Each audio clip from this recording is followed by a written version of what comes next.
There he is, Maxim. Sorry to keep you waiting. How's your day going there? Yeah, I'm good, man. How are you doing? Good. Let it be stated for the record, you were on time and the rider was late. Have you always been the on-time guy for interviews? I'm always on time. Well, congratulations on getting this new EP done, Mixed Media Art. I know that you have been doing fine art for a long time now, but when did you actually start doing it versus letting the public know that you were doing it? I started doing art about 18 years ago, and it kind of started from, I live in a barn conversion, so it's kind of, that's how it started. I just needed some art for my house and, big white walls. And I remember taking a trip to an affordable art fair in Battersea with my wife and I remember it so well, jumped in the car, went to the affordable art fair. And I looked at all the paintings, and they were like 5,000, 8,000. Oh, I can do that. Yeah, well, I'm sure I can do better than that. So I didn't buy anything at the art fair. I just went home, bought some canvases, did some color washes. It was literally just like red, yellow, green. There you go. That fills that space. And I kind of got into it, and a few friends came around and said, "Oh, where'd you get that?" I said, "Oh, it's just something I just made up." And they said, "Oh, can you do me one?" So yeah, if you want. And I just kind of did, and it just kind of grew from there. It's literally, that's how I got in. That's how I got into doing it. And then it was only fortunately, when I was on tour in New York, a friend of mine took me around to a few of their. She's an art curator, and she took me to around a few of her artist friends who lived in New York when we was on tour, and they showed me all these different techniques of painting, stencils, and all the, even calligraphy, just like like collages, prints, and so forth. And I just didn't even think of doing paintings. It just like you just blow my mind. What I can do, what I can just rip a page from and cut something out and then paint around it, and what I can use chalk. What, not just paints, I can use pencils. And so yeah, it just blew my mind. I got home and I just got creative, and that's how it started. Was there ever this fear of, wow, that is off brand from what I'm known for in my music? Because you always had cool costumes, you had the white gold teeth before anyone else I could think of, so you always looked cool on stage. But art is a different world where, although art itself is a very liberal concept, the art world is very conservative by nature. So is it ever this kind of fear of, maybe I better do this under alias and not let them know that it's Maxim doing this? Well, I kind of started like that actually, because I kind of did it under double M, and I was trying to keep it separate, from the Maxim persona and doing art. And like you're saying, it's quite conservative, the whole art scene, but I wasn't a traditional artist. I never saw myself as like like there's people who go to college and learn how to paint, to university and learn how to paint and study art and so forth and so forth. I'm not a struggling artist, so the freedom of expression was in my hands. It wasn't, I didn't have to paint a green square to satisfy the art galleries, so to speak, to pay the rent. Yeah, I could just do what I wanted to do, because obviously I had my day job, so to speak, as being in the Prodigy. So I could do what I wanted to do, express myself. So I wasn't restricted by the constraints of the conservatives, conservatism in the art world and whatever. I could just be what I wanted to be and just be creative on my own terms. So it gave me a sense of freedom, and like you're saying, I bumped into that so many situations where I met artists where they just had to tick the box because they had to say, oh yeah, I've got to sell some paintings, right. I've got to pay my mortgage, I've got to sell some art this month. And I just, obviously I wasn't in that situation. So I understood it, but the freedom which I had, it was just like, well, I'm gonna paint something so crazy out there, which in my head, people ain't gonna like it, but I like it, and Yeah. That's kind of where the butterfly, you can see the butterflies in the background there. That was That's three kind questions from now. I was going to go, that's your work behind you, isn't it? And that's purely the reason why I started painting, just so I can put it in my house. Do you know? Wow. So were you handy all along in terms of fixing things and not just art? Like, were you the kind of person who would just pick up electronics and rewire them when you were a kid? No. I mean, I was the kind of person who would pick up electronic gadget, take it apart, and not know how to put it back together. Okay. That's you know,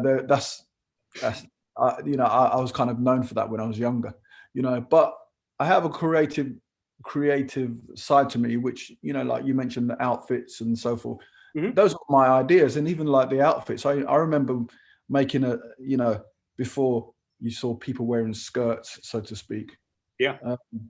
I was wearing a skirt which it was made out of like a rough silk, and I lined it with layers and layers of material. It's a really thick kind of material, shiny material, and I sew. You know, I can't sew, but I know how to use a sewing machine. I just, Good enough.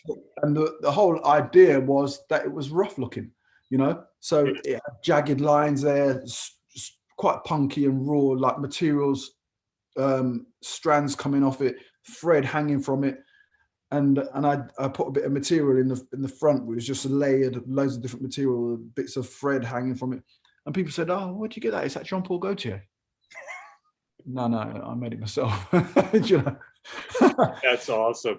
So I think, like most people in New York, you know, I was first exposed to you and your music through MTV. In my case, it was 120 Minutes, our late night show hosted by Matt Pinfield, where it was showing you the bands that were cool before they happened.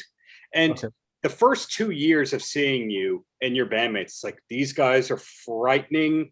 They are scary. I love it, but I would not want to meet these guys. And then you fast forward a couple of years, and then you hear about all the good deeds that you and Keith were doing and how you were always trying to give back to the communities. And I was wondering if it was ever tough to live with that thing where the media and a lot of people thought of you as these like scary bad guys, but in reality, you were all kind of laid back behind the scenes and pleasant, smiling human beings. I mean, not really, because the persona of being scary and, you know, it wasn't, you know, I don't, you know, people, like you're saying, people meet me in the street and think, and they talk to me and say, "Oh, you know, I thought you were scarier than going to be scarier than you." I was, you know, and you can see people are afraid to approach me because they think I'm scary. That's not my, you know, that's not my persona at all. Do you know what I mean? My persona on stage is literally, I'm just expressing myself and enjoying it and having a good time. You know, it's literally, the music is quite, as you know, it's hard, energetic music, and it's just how I feel, and I express myself to that music. If it was pop music or some other style of music, I probably wouldn't be so outgoing and so energetic with that music. Do you know, it's just that's what that music brings to me. Do you know what Liam creates? And so it's just our persona. Do you know, it's in the same way as anybody else would express themselves to music, but we're just, I suppose, a bit more creative and a bit more outgoing on that. And so no, it's not anything fictitious. It's not anything. It's not an act. It's just expression. You know. Yeah, to me, I kind of relate it to, say, professional wrestling, where most of the bad guys or the heels that you meet in real life are the nicest human beings on earth, because it's a character, that's their job, they do their job, and then they can come off stage and do what they want. So it's really wonderful to see that you found success in a second field. Are you now spending as much time on art as you are music? And I ask that because even when Prodigy was not active, you're doing solo material like this EP, but I'd have to imagine that the mixed media components of this took longer than the music did. Well, you know, the thing is with, you know, with art, it's something which is always constantly developing. Yeah. Well, music is as well. I find that there's more freedom in art than music, you know, because art is in the eye of the beholder, so to speak. Do you know what I mean? And it's kind of music. I think there's a few constraints, and you kind of have to tick certain boxes to move forward. Whereas art, I could I could literally just throw a tin of paint at a canvas, and I might see some beauty in that. I'm happy. I might not sell it. I don't care. It's I'm happy. So there's a lot more freedom, I think, in art than there is music.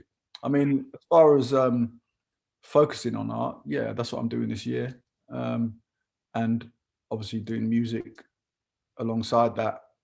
Small projects here and there. As far as the Prodigy goes, wait till 2022 and you'll see. So sounds like you did spend time with family during the whole pandemic, but you really just stayed creative. Whether or not the public sees it, you kept very active on a creative scale. Yeah, you know what, the pandemic was obviously it obviously affected loads of people in different ways. For me personally, the pandemic was it made me take a step back, and obviously the tragedies what happened throughout the world and so forth, and the Sure. deaths and so forth, it's not good.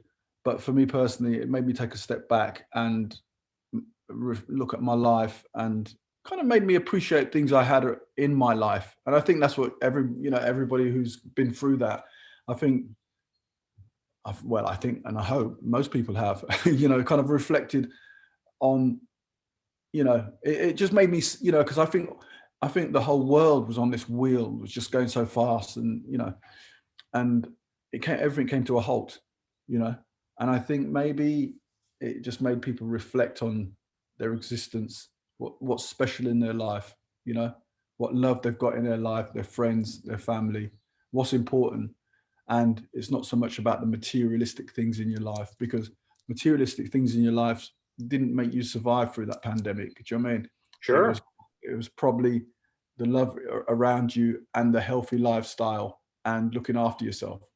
So you could be a multi-billionaire and have 30, 40 cars and 4 yachts. But when it comes down to it, if you ain't looking after yourself and looking after your mind and looking at, that's not going to help you through that pandemic. Well said. Yeah.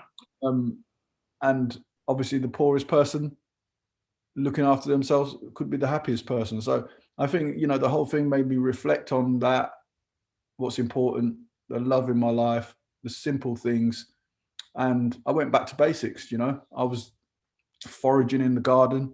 I was, planting stuff. I was drinking nettle tea and learning about the plants around me, and what what important vitamins are in, like dandelions, which we don't realize that nettles have got so much vitamin C in it, which we class as weeds, but Yeah.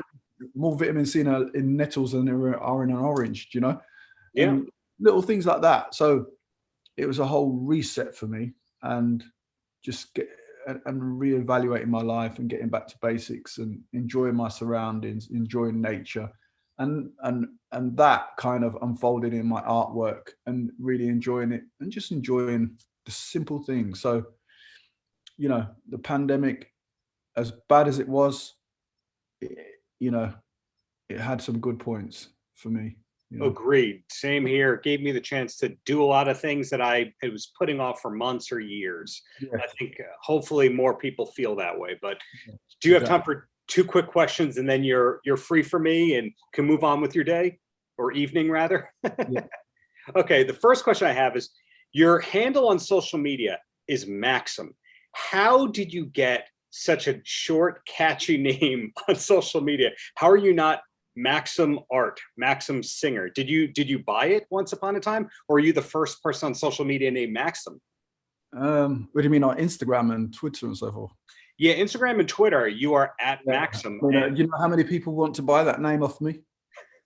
I get messages daily. Oh, sell me your name. Sell me. I think, what do I want to sell you my name? You're not Maxim. I am. No, I don't know how I got that. I think I was just before. I happened to get it before everybody else. I actually, before Twitter and Instagram were so-called big, I was ahead of the game. You were ahead of the game. And then Actually, two quick questions then you're free. The first one is, you did with Prodigy Lollapalooza, like the infamous Lollapalooza where they didn't know where it was going. Now, I know that you came up as a reggae listener and appreciator. You did sound for reggae gigs and all that. But did playing Lollapalooza lead to you getting into metal at all? Is there a hard rock Maxim? But do you know what I mean? My background is it's so varied, you wouldn't believe. You know, but yeah, when I was like 13, 14, I was into like the Specials and ska, you know, like the Specials and the Beat and so forth, you know. And then obviously I went through so many scenes. Then I went into the reggae scene because my brother was in the sound system, so I got into reggae scene. And that, you know, at 14, and that's kind of like where I started to MC and so on. And then I went into breaking, break dance, hip hop, you know, and then I was into rare groove, soul, funk. I'm actually on the front cover of Totally Wired Volume 6. I'm actually standing on the front cover in the background, you know. So really? I used to go to rare groove jazz funk days in Dingwalls in Camden here. As far as rock goes, you know, I mean, not really. When you say rock, I mean, you know, I'm into bands like Queens of the Stone Age and more of the kind of 90s bands, Queen of the Stone Age, but I'm more into sounds like Rage Against the Machine, that kind of sound, you know, as far as rock goes. That is what I wanted to hear. I didn't want to hear, oh, well, you know, I'm into yacht rock and the soft rock stuff. No, that would have ruined you totally for me. I mean, you know, the whole idea, you know, talk about Rage Against the Machine. Yeah.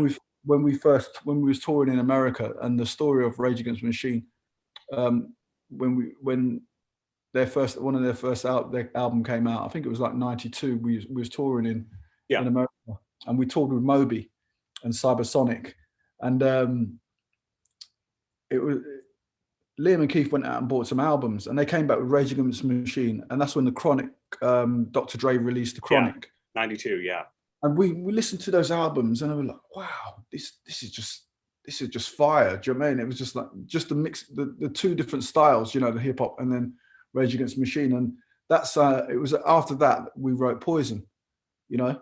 Yeah. Because, yeah, it was because we realized we was in the party scene, the rave scene in the UK, and everything was like 150 BPMs and faster. And we, you know, it was under this impression that to write a hard tune, you had to go faster. You know, the BPM had to be faster. But after we listened to Rage Against the Machine and the Chronic, we realized that everybody in the UK is doing it faster. But you know what? We need to slow it down. And that's where that's where how Poison came out of listening to those albums in that time, you know, and that was the Poison was 108 BPMs. So it was a totally different end of the spectrum to what everybody else was doing in the party scene. I'm impressed you know the BPMs like that. Oh yeah, yeah.